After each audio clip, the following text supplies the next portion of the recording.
Today's video regarding HP Tango X printer, and I'm going to show you how to do the wireless printing using your Android device. You can also use this method for any Android tablet. Now the first step is to switch on the printer and activate its inbuilt Wi-Fi. So we are using its own Wi-Fi, not your home or office Wi-Fi. And to activate that, we need to press and hold the information button, which is here, for 3 seconds until you see all 3 lights in the panel. Now press and hold the cancel button and the green button and release it after 3 seconds. It may print printer status report, so you just have to ignore this page. So we have just activated the Wi-Fi direct now. Now we have to print the password. Go again on the panel and press the information button. It will send another command and it will print the printer information page here. So on the printer information page you will see the Wi-Fi direct icon, name of the printer and its password is here. The next thing is to go to your Android device and open the Wi-Fi setting,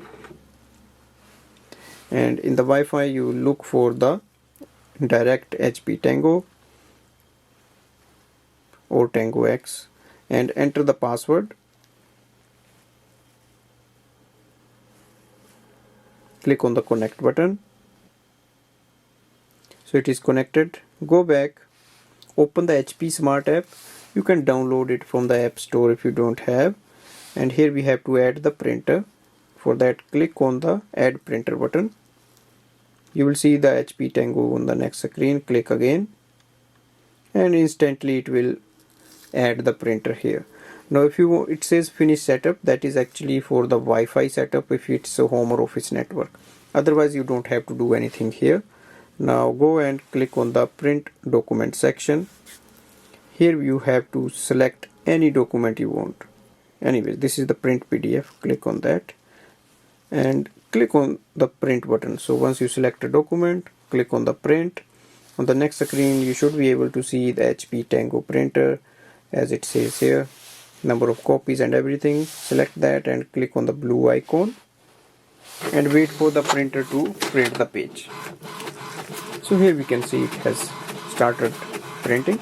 So this way we can do the wireless printing using inbuilt Wi-Fi of this printer, and you don't need any home or office Wi-Fi network, and it works great. Thanks for watching.